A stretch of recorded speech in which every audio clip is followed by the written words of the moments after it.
There we go. You couldn't even hear me. Let's try that again. Welcome to the HRart Rise Morning Show. My sincere apologies to not realize that I was muted, but now we are back on track. Good thing that I looked up and noticed that. So my apologies. So I was just saying that I hope that I don't sound too much like a frog today. I've been battling a little bit of a in between seasons cold and mostly nasal kind of congestion, head congestion, and dealing with that aftermath. And so in my head, it sounds really frog-like. Hopefully it does not sound like that coming out and what you're all hearing. However, I think that it is 100% relevant to what we are talking about today, because we're talking about pushing ourselves too far. How do we come back from that? And this, I truly believe, is a result of me overdoing it. This is nothing new to our discussions that we have on a weekly basis, but I'm continually trying to figure out balance in my life after functioning for way too long of trying to do way too much. And I still have not found that perfect rhythm, so I still fall into these dips where I push myself and I compromise my immune system, and as a result, I get these little colds. So, and I really think that,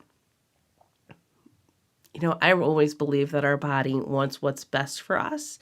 And so when this happens, I kind of just take it in and accept it as my body is making me rest and making me chill out and bringing that balance that I need, rather than continuing to move forward. So, like I said, I think it was putting me in the perfect mindset for us to talk about our topic for today. So let's look at what this topic is officially for today.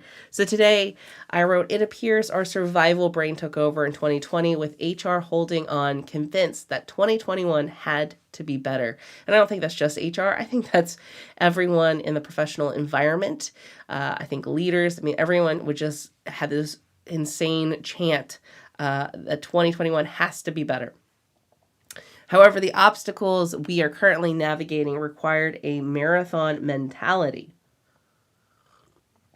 Instead, many engaged in a 2020 sprint and now find themselves with nothing left. So what we were not prepared for is that we kept thinking that this is going to come to an end. So we thought that if we just push through really hard, it will be okay. But really what we're facing with this pandemic is it keeps going on, and we needed to be able to pace ourselves, and we're not in a right state of mind for that to happen. So instead, we pushed through, we forced ourselves through, and we've drained basically all of our energies. And our days are filled by simply going through motions. Strategic and visionary discussions seem impossible because you are just too tired. So this is a state that I'm seeing consistently. We came into 2021 being so hopeful and wanting to manifest this huge change, but we severely underestimated what it took for us to survive 2020, especially if you were in an HR capacity, a leadership capacity, anyone who was placed in a role with the responsibilities to make decisions around people, the livelihood, the health of individuals or business. It just took a toll. And I think it was deceivingly, like for some of us, what we thought was restorative, because we were literally locked down. We were literally at home. However, there was people pouring more into their work than we've ever seen before. And so coming into 2021, January, February, and March, it really started to sink in that this is not anywhere near over, and I am too tired to do this work. I'm too tired to even think about the projects that we had before all this happened. I'm too tired to take on the new initiatives, even though there's things that I want to be passionate about, because there's some amazing opportunities that are happening for us in the workspace, in cultural environments. But if we're not in the right, it doesn't even have to be about mindset. If we don't have the energy to even start to tackle those things, we can miss this huge, massive opportunity. And so today, I want to answer 3 questions, and we'll get to that in the Heart Chat, and hopefully provide you with a starting place in addressing this. So, but before we do that, we got to get to our 3 posts for pondering this week. So here are posts that made me ponder. So they're posts for you to ponder. So here are the posts to ponder for May 14th, 2021. All right. I think these are all from LinkedIn again. So I follow Dan Price. He's the founder and CEO of Gravity Payments. He got a lot of, he's had a lot of publicity around things that he has been doing as a business owner and reacting amidst the decisions he has made amidst the pandemic. So I highly recommend that you follow him, even if out of mere curiosity, because I find them fascinating and indeed associate most of his posts with things worthy to ponder. And I think one of the things to just point out when we're pondering these posts, it kind of hits on the entire spectrum. So yes, these are posts that potentially you agree with. These are also posts that potentially just make me think in a different way and challenge me. And some I may disagree with, but because of that disagreement, they cause me to grow and evolve. So anytime that we react to something, ponder something, we are growing. So it doesn't mean like these are all posts that I want to give accolades to. And this is totally not in reference to Dan Price. I'm just going on this rant right now of just the context around this segment of posts to ponder. So this post, and I realized that I didn't fully expand it, but it says, I'm a small business owner. We've received 300 applications per job opening this year. We pay a living wage with benefits. There is no labor shortage. There's a shortage of people willing to work for $7.25 an hour with no benefits for power-hungry bosses. So as we're talking about what's happening right now, people trying to find people, we had this really interesting blend or collision, I would say, of demands about us revisiting our compensation packages and then the pandemic on top, and then this whole change in dynamic as to what is a worthwhile wage for the work that I need done. And so a lot of organizations I'm talking to are currently trying to readapt those compensation packages. Once again, it's really challenging to do, predominantly because of our heart chat topic for today, because we're just too tired. However, what I liked about this post and really got me pondering is that there are solutions. I've spent a lot of time with people who think that there is no way, there's no option, that we're kind of trapped in this hole and that we can't find people, that there's just a shortage and there's no answer. I think that there is an answer with creativity. And this was posted 20 hours before I screenshotted it, and there was already close to, if we're going to round up, 10,000 people who celebrated, liked it, hearted it, almost 1,000 comments of people engaging with this post. And Dan routinely posts that result in engagement. And when I see engagement and comments like that on the post, that tells me that it is resonating with people one way or another. So little fun tip, if you are someone who's looking to readapt your compensation package, you're playing with all these different options, following somebody like this on LinkedIn when they're openly posting what they have done and what they feel about it, you have this little mini kind of focus group of the most vocal people who are following or had access to this post, sharing their opinion. And so I find LinkedIn fascinating from that standpoint, not only the posts, but the comments that follow, because it gives me a really good pulse on potentially the entire spectrum of people we can anticipate as far as reactions go in the workplace. So post number 2, Adam Karpiak, he's been on fire as usual, posting things that really, I want to I hope, Adam, if you're ever watching this, I hope that you write a book with these one-liners, because I feel like they're just so many words of wisdoms, and not even one-liners. I think that you should just put all of your posts in a book, sorted by topic, because I think that they give so many people a reality check when they need it, or a calming affirmation when we feel like we should do something one way, that it doesn't have to happen that way.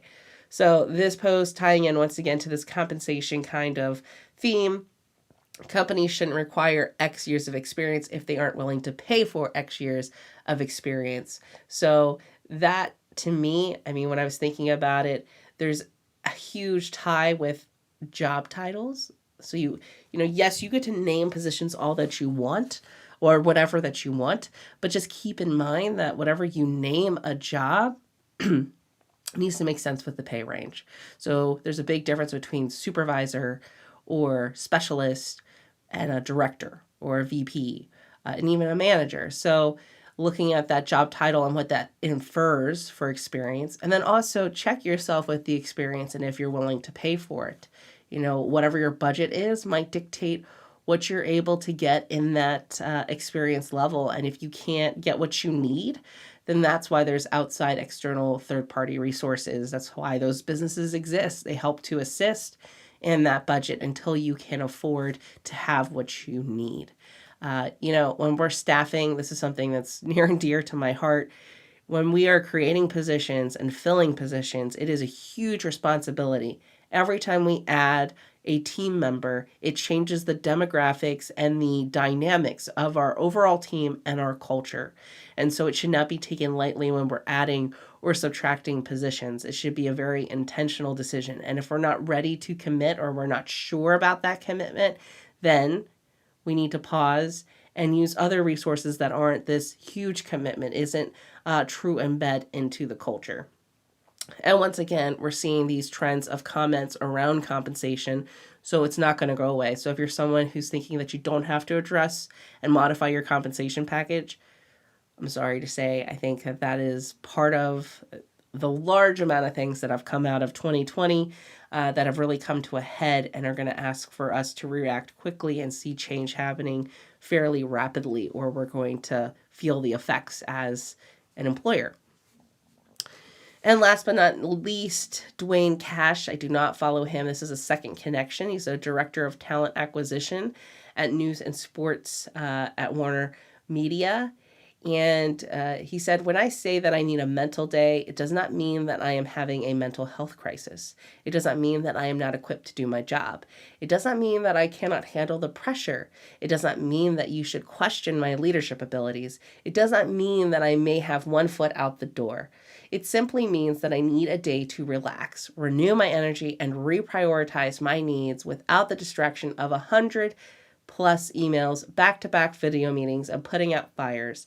For me, a mental day gives me a moment to ponder how I can approach the work differently. Who has time to think about efficiencies, process improvement, strategy, and innovation when they're in meetings all day? Normalize and encourage mental days.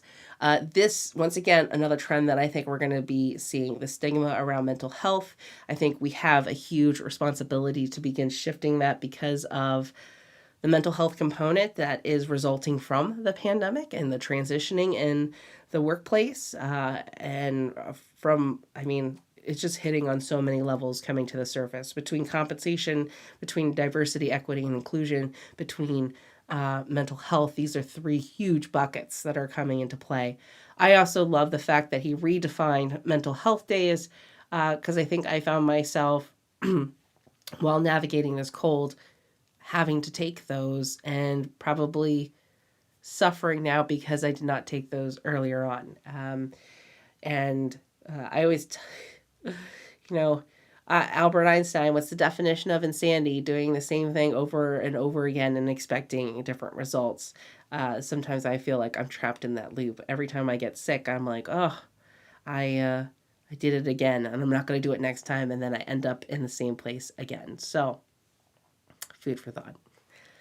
All right, so are we ready to get into this Heart Chat? So this week's Heart Chat I set up in response to 3 questions, because when we talk about burnout and being exhausted and trying to get your energy back, that is a heavy topic. We could be here for an 8-hour seminar to really address it. My hope today is to just give you some pointers and starting places to start to feel some level of healing and restoration. And once again, giving you a start point. So not the ultimate solution, but a place to begin because you recognize that you're just so tired. Okay? So Question number 1 is, how do we recover from pushing ourselves too far? So what do we do when we have pushed ourselves too far and we're just too tired and we know that? So this a beautiful picture of this woman that is meditating. I am not a huge fan of putting pictures of meditation because I know that this is a triggering thing for many people. They think, I can't do meditation. I can't quiet my mind. It is too hard for me. The one thing that I will say is if you find yourself there, there's a good chance that your immune system is going to be compromised because you're looking at this whole idea of great balance of yin and yang. Yang is heavily active, the monkey mind, the loud thoughts. Yin is the quieting of the mind. We need both. And when we can only do one and not the other, so even if I can only sit in silence, but I can't activate the monkey mind, there's a problem. We need a balance between the two. A balance, not between, but of the two. A balance of the two. So,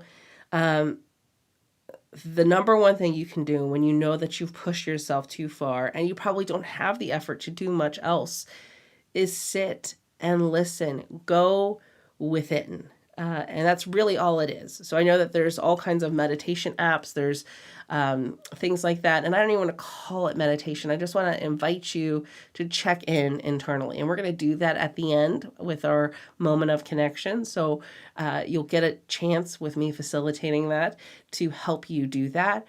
But the best thing you can do is just breathe and go inward and check in inward. When we push ourselves too far, we're just so involved in reacting to the external environment. And now we need to turn inward and care for ourselves. Okay? Number 2, how do we continue to show up when we have nothing left?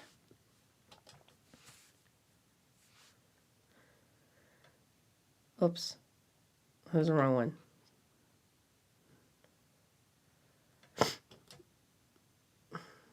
Okay.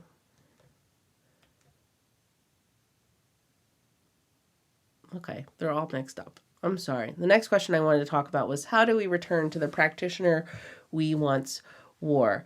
And the way that we do that is using restored eyes. So restored eyes is a new perspective of listening. And so once again, the only way to do that is to go inward. And so when we listen inside, we remember things of who we were. We start to be familiar again with the stirrings of what's occurring within. And so stopping and pausing and sitting with stillness, no matter how uncomfortable it is. And I'm going to take a really strong guess that if this really resonates with you and you are that tired, your body's going to ache. It's going to hurt. It's going to feel so heavy and tired, and that's okay. There doesn't have to be any judgment, and just go inward. And you don't have to sit, you can lay down. And I think that's why, we are so judgmental about letting our body rest, but sometimes we need to lay down and we need to just set the intention of going inward. And if that means you fall asleep, you fall asleep. It's a restorative, nourishing sleep. But inside, you start to find and reminding and remembering who you were before you drained it all up. All right. So now we want to talk about how do we continue to show up when we have nothing left. And the answer to this is presence. So it's one step at a time. It is being present in the moment. So it's letting go of constantly unpacking what happened in the past, of feeling so much pressure to plan the what ifs for the future and obsessing about it, and just taking the time and addressing what is happening in the moment, being fully present and grounded in the moment, and knowing that's the only expectation that anyone can really have of you right now. If you have pushed yourself so far, all that you can do is be in this moment. And that's a powerful thing to be able to do When we're so tired, we want to check out. We want to leave. We want to be numb to the world around us. And instead, I invite you to say that you're going to be of so much influence and impact by just being able to be present in the moment and engage and interact with what's happening at that time. So it's one step at a time, and every single day that you're practicing this presence on top of what we're going to do with our moment of connection, you're going to see a difference. You're going to start to heal. Know that when you find yourself enthralled in what has occurred in the past and pushing yourself to obsess about the future, you are just depleting yourself more. You're draining mental energy. And right now we need to preserve, and we preserve by only addressing what we must in the present moment. And this is hard because this results in you having to make some tough questions about what needs to get done today. So I know this week, all kinds of grand plans. In my normal, healthy, functional self, I could plow through all this in an hour, all of this in an hour. Now I have this kind of delay. It's going to take me longer. And so I really had to ask myself which emails had to be answered immediately, what tasks had to be done this week, and what can sit. And quite honestly, I've come to trust that things that have sit or things that have to be put off, things that have to be rescheduled is really because of something bigger than me, that it was just not the right time. And so all these things have trickled and resulted in that. So, yeah. So we're going to move into our moment of connection. And so for our moment of connection, we're going to practice breathing blue light. So blue light helps the kidneys. The kidneys are one of the main reservoirs of energy. And this is why when you're tired, you might experience pain in your lower back or just an aching or throbbing in your lower back. And so one of the most powerful ways for us to restore it is to breathe in blue, nourishing, healing light that goes straight to the kidneys. So from a standpoint, if you don't know where the kidneys are, just stand up. Oh, I don't even know if I can do this. Let's see if I can. So, as you have this really awkward shot, but kidneys are right down here, actually in the back. So in the back area here. But just for a visualization standpoint so that you kind of know what we're doing and where we're going. Okay, so we're going to go ahead and close our eyes. You can be standing or seated. If you're seated, feet flat on the ground, palms up, back of the hands resting on the knees. And we're going to start to focus on our breath. Breathing in and out through the nose.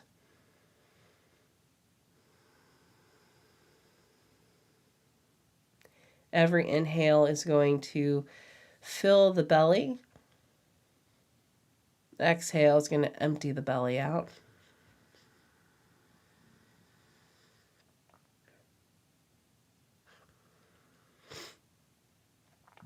If you have congestion like me because you have a early summer cold, you can breathe in and out through the mouth.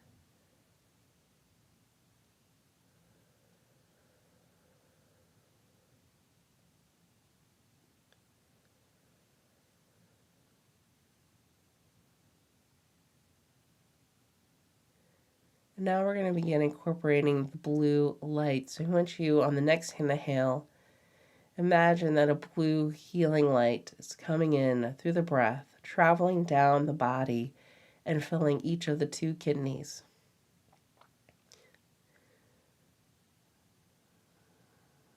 This dark, almost navy-like blue color that is filling the kidneys, energizing them, energizing you, restoring you.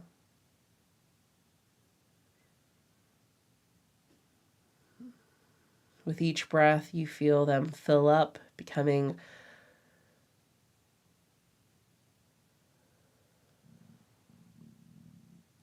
a little more energized and nourishing to the body.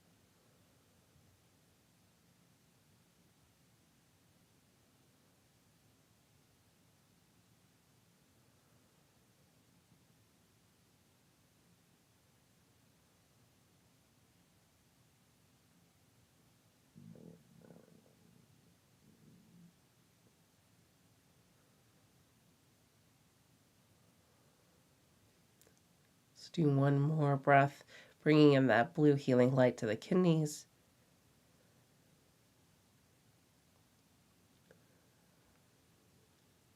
And then returning the breath back to normal.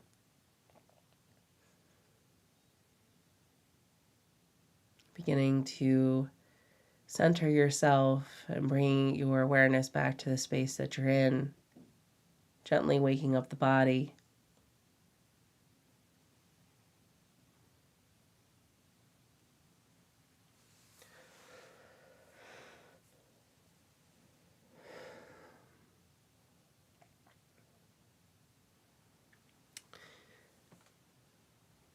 So even if you did not feel the blue light coming down the body, nourishing the kidneys, the intention is powerful. So knowing that you are in a state of being tired and exhausted and wanting this nourishment, trusting that the gift of air, as we breathe it in, one of the most purest forms of chi, that it is coming down and nourishing the kidneys, restoring you, asking for restoration, asking to be re-energized through this beautiful act of breath fueled by intention. So even if you don't feel it, I encourage you to engage in this practice a few minutes a day. If you found it filling you up and restoring you, then please accept this open invitation to continue that, to restore yourself, staying in the present moment, knowing that that's the only expectation for yourself right now as you heal and restore and engage in bringing in that blue healing light to build up your reserves so that you can take action on those visions and strategies and initiatives and those pieces of you as a practitioner that begin to emerge as you sit in that stillness, breathing, filling yourself up with this healing energy and light. But then also what's going to emerge is the memories of the why and the passion for what you do. Okay? So thank you so much for joining me this week. It's been truly a pleasure to be with you for this episode of the HRart Rise Morning Show. We will not be here next week because I'll be in Gettysburg continuing my medical Qigong studies for my master's certification. But then I'll be back with you again the following week. So have an incredible weekend. Have an incredible week. Take care of yourself, and I'll talk to you later. Bye.